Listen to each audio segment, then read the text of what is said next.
Broadcasting from the business capital of the world, this is the Podcast Business News Network. And welcome back, everybody. It's almost weird for me to say this, but it is one of my favorite things to talk about. And when you hear what it is, you're going to be like, what is wrong with him? What's going on there?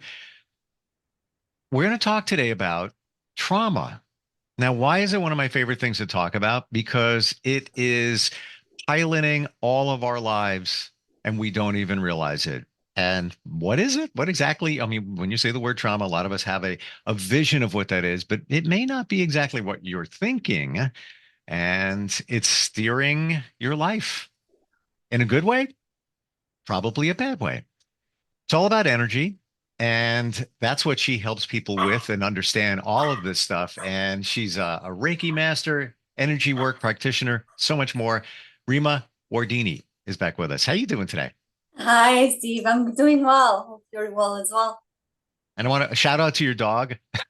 Oh, I'm sorry about that. Well, we love our furry friends. So I will tell you firsthand, my dog Tanner would be sitting right here next to me, and he's awesome. He's quiet. It's all good. But for some reason, the air conditioning heating system in this building has a weird noise when it turns on. It just goes for just a second. oh, And it freaks him out, and he gets all nervous, like it's almost like a thunderstorm coming. So mine is like a tiny little thing that thinks that she's like a big guard dog. So anything sure, she sees from the window, she starts barking. So you may hear her. I'm sorry about that. oh good. You know what? The bark is fantastic. I would have never known that she's a little thing. It sounds Yeah, she's a medium-sized dog. Hmm. little thing, my little baby. So So when we yeah. talk about this thing called trauma, Okay. how do Yeah. you define it? Okay, so trauma is very wide for many people. So depending on people, but the trauma for let me take you a bit back into like the trauma is not just an emotional or mental experience itself. It's not something that we have just mentally or physically experienced. It often becomes trapped in the body.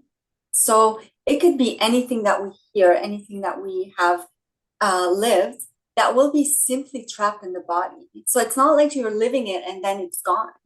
So what happens is that it remains within your cellular memory, what we call. And this Hmm. is consciously, you're not necessarily aware of it. But every single time that something happens or you hear something, an emotion, a deep emotion comes up. And you're not really sure where it comes from. Because often enough, we kind of forget mentally about it. But it's still trapped within the body. Hmm. And a good example of seeing it is more like seeing your body like a computer, right? And seeing like the trauma, the traumatic experience as being a virus that is downloaded into your system. So basically, when that traumatic experience is not consciously there, however, it's in the background. The virus is still running within your files and it's in the background. So if you don't open that file and release it, anything that will happen around you will come and trigger something within your body and will come. It's as if you're reliving that experience. Also, you don't know, although you're not really aware of what it was.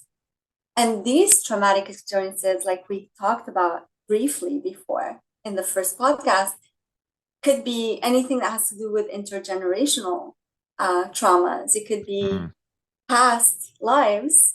It could be from this lifetime.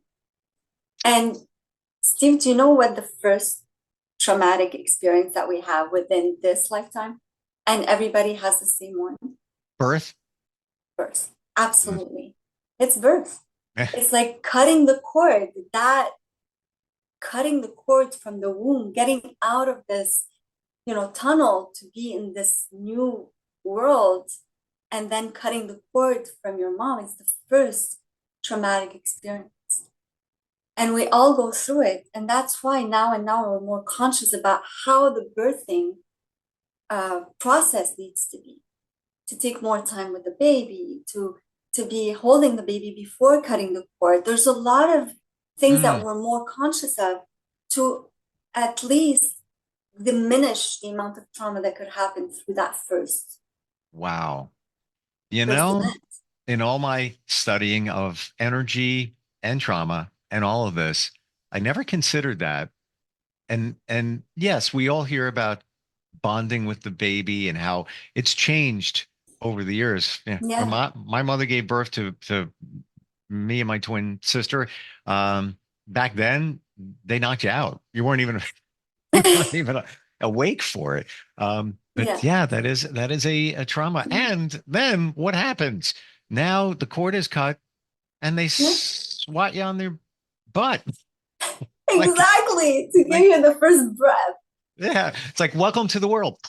You know, interesting. I'm glad you said that trauma gets into the cellular level because I've only heard that and really kind of processed that in the last year or so. Hmm. But it's amazing when you think about it, what it's doing to you, Yeah. what it's really doing. Basically, the first signs, well, we're going through it a lot right now. It's a lot of illnesses.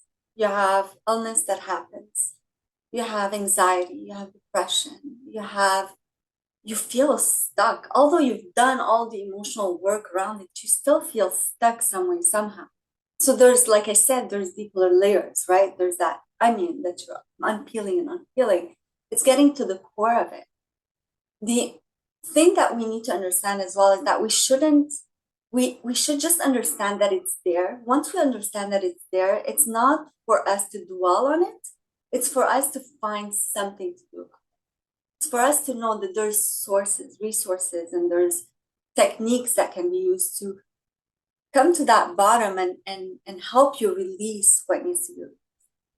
And it goes back to, I think sometimes about people that have phobia of things that they haven't, I mean, phobia from water, but they never drowned in this lifetime. They never really, nothing traumatic happened in the water in this lifetime.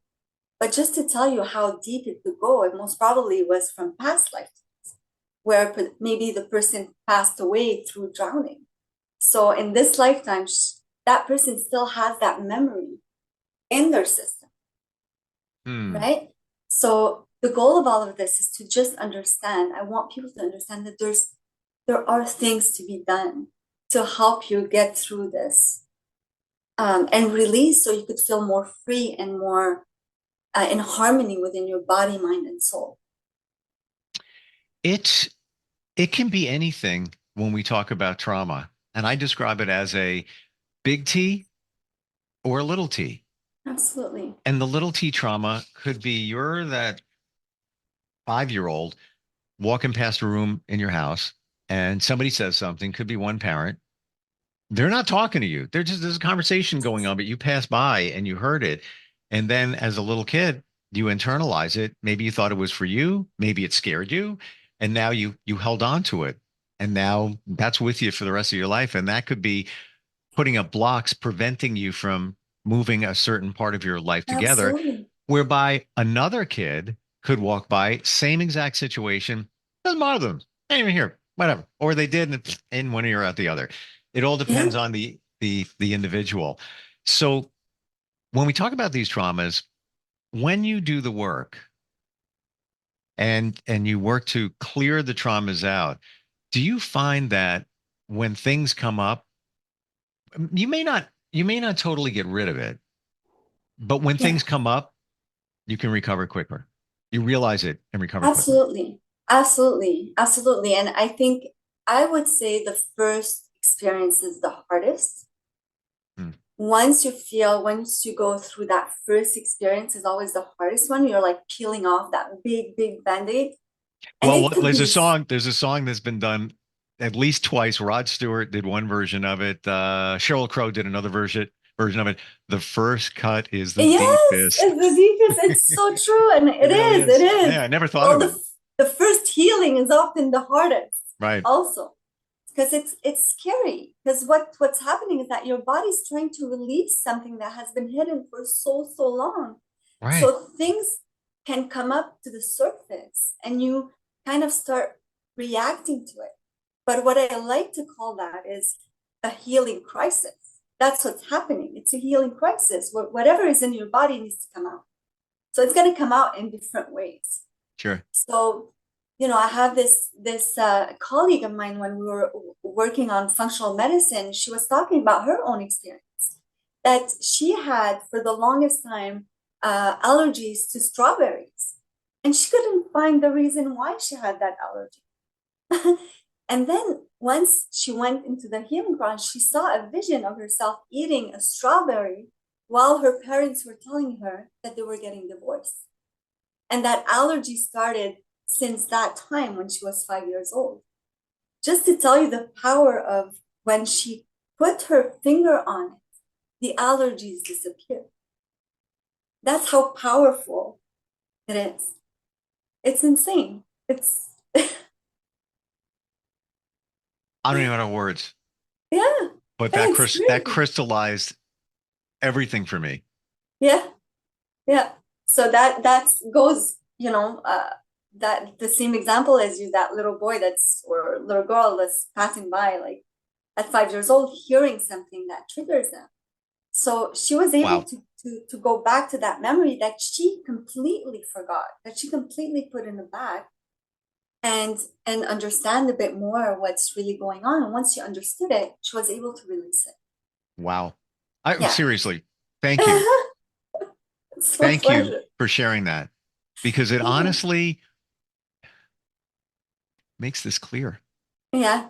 Well, I hope it makes clear to a lot of people because this is, No, that one did. That example, and I've heard lots of examples, but that one, it yeah. really does because traumatic experience as a child Mhm. to hear that. Um, uh, it's been described to me. I've heard this before. It's like throwing your kid under an emotional bus Exactly. at that It's, moment. yeah, exactly. So And the then, goal, yeah, go but ahead. we don't think about when you're delivering that message, what's going on around them, and they don't know. They're kids. They have no the strawberry thing. Whoa. I want to ask you. Well, I'm going a little deeper here. When you figured this stuff out, did you immediately identify what were traumas for you as a kid? No, Well, not immediately. Not immediately because I wasn't ready. And that's the beauty of energy work, Steve. hmm, It's never going to give you something that you're not ready for. It's going to give it to you in a very subtle ways, and sometimes it's going to be harsh. When it's harsh, it's because you're ready for it. You're ready to kind of receive that information. It took me years to understand the trauma that I have lived as a child leaving my country that is right now going through crisis. I'm Lebanese originally, and I have had to leave my country when I was 9 years old through the bombs and everything. Now I said, oh, it's okay, it's part of life. I haven't understood it until I would tell you maybe 5 years ago how deep that experience really affected me physically, mentally, and emotionally. As a woman, as a child, as a sister, as a brother. And right now, I go through these emotions in a completely different way.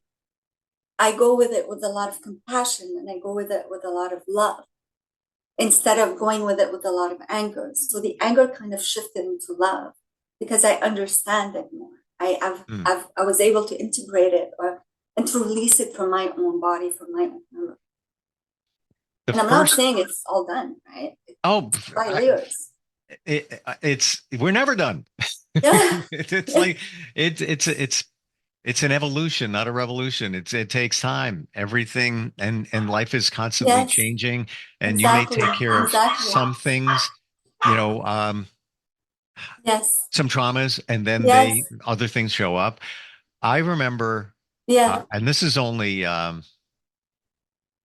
3 years ago, where I made the decision to do hypnotherapy Okay. and got past all of that stuff that people worry about. Oh, you're going to control my mind. How is it going to? Yeah. Yeah.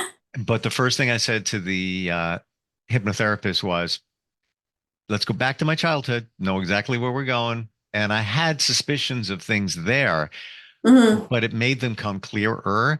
And I guarantee there's things that haven't hit yet that hold a trauma or negative energy.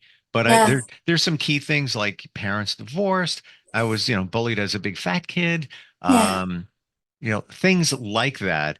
But I'll share something with you, if I may. Yes. And Yes, the absolutely. things that internalize, we say that a lot of this is smaller kids. But when I was in 11th grade, I always wanted to draw. I wanted to draw cartoons. I want to be a Mhm. cartoonist, but I wanted to do radio too.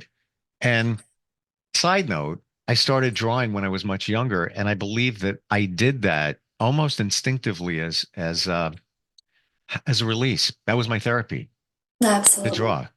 Hmm. And then I get to 11th grade, and I'm just, I'm painting something in the art class, and the teacher comes up to me. She goes, "Hey, how's it going?" I'm like, "Yeah, you know what? And it was a nice fall barn with the wheatgrass leading to the front of the barn, kind of rustic and fall foliage. Hmm. Couldn't do the sky. Just wasn't coming out right." And back then I was a perfectionist. Well, no, it's not coming out right. She takes the brush. She goes, "Looks great." And I said, "Thank you." And she says to me in her coffee breath, never forget that.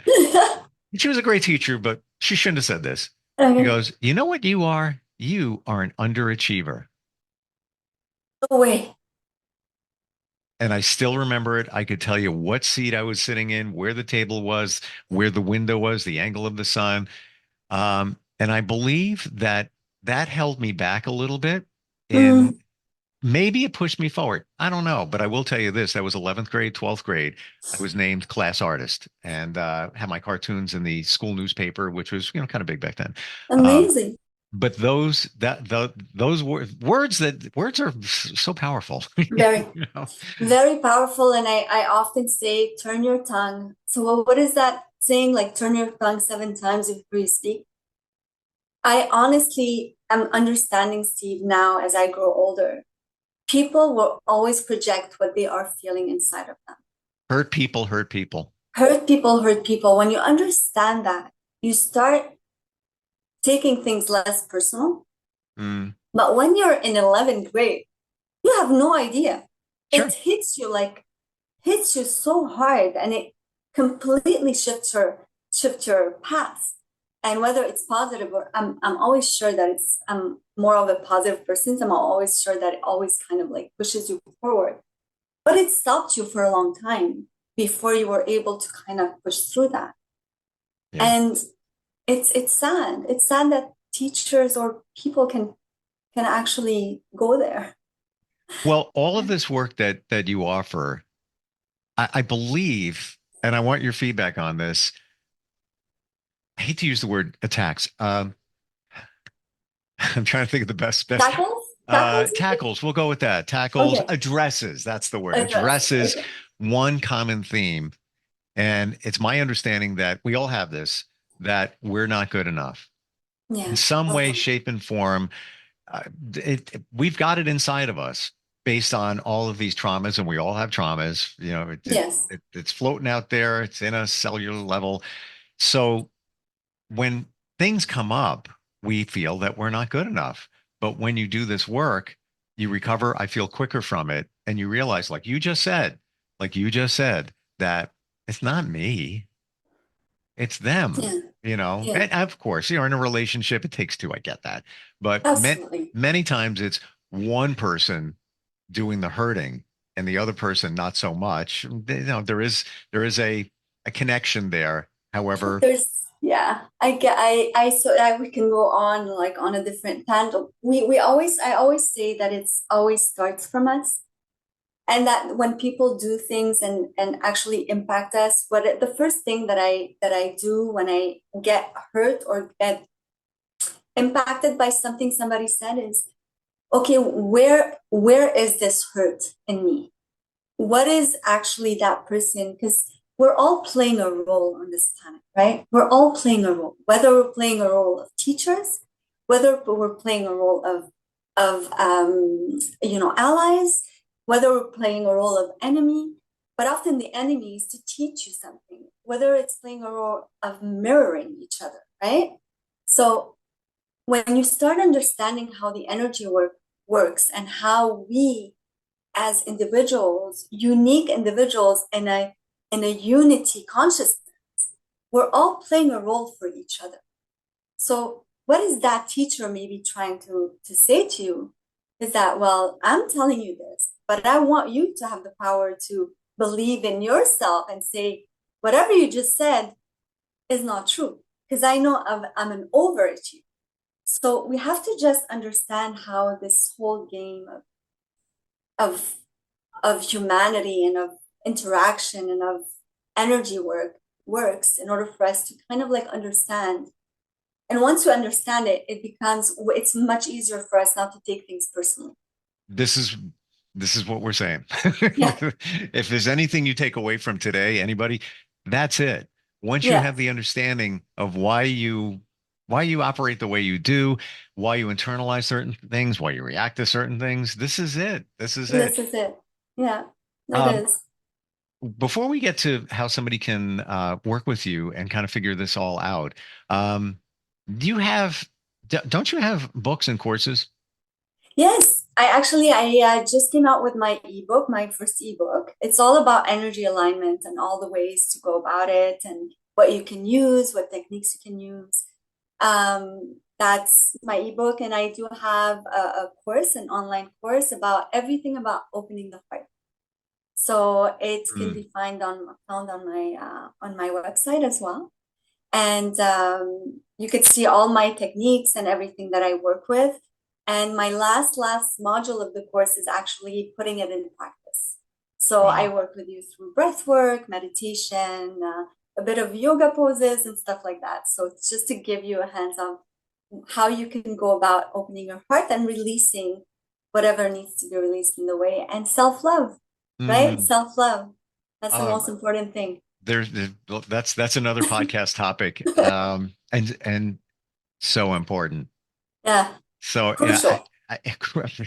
and you don't know it until you know it, but once you know it, it's like life is good now. I felt that this is the way it's supposed to be. And Exactly. I get it. Like this is kind of woo-woo stuff for a lot of people. I understand. I get it. But take the step. Look into it. It's life-changing, and it's life-changing the way life should be. That's really Yes. what it is. And Steve, like there's the beauty of energy work is that it does not do anything bad. Worst thing that could happen is that it's not going to do anything at all. Right. That's the beauty of it. So I definitely encourage people to Sure.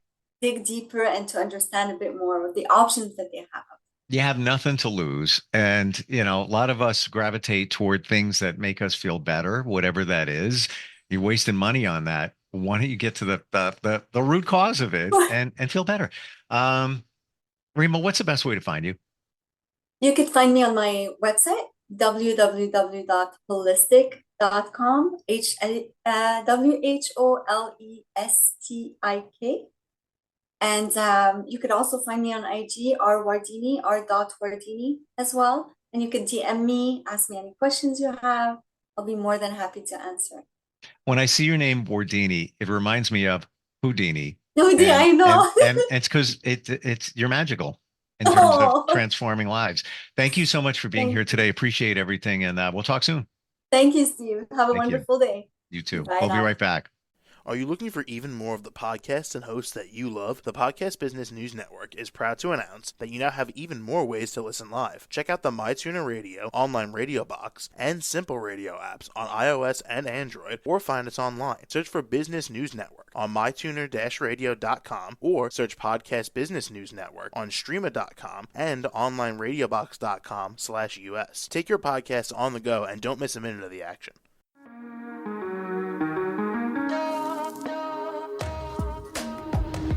Broadcasting from the business capital of the world, this is the Podcast Business News Network. For nearly 2,000 severely injured veterans, everyday life has become filled with barriers. Day-to-day simple tasks can become pretty daunting. I have to carry my chair up 2 flights of steps or have somebody do it for me. What scares me the most is just the falling. When I'm struggling with my house, I think, to have that one great barrier just knocked down, it's crucial. Home for Our Troops is a wonderful nonprofit that builds a mortgage-free, fully adaptive, handicap-accessible house. And there's no catch. It'll be our very first home that we've ever owned. This is a game changer. This is where your life begins again. We need you to join us in completing this important mission. Please visit hfotusa.org and help build homes and rebuild lives. Because of you, everything's going to be okay.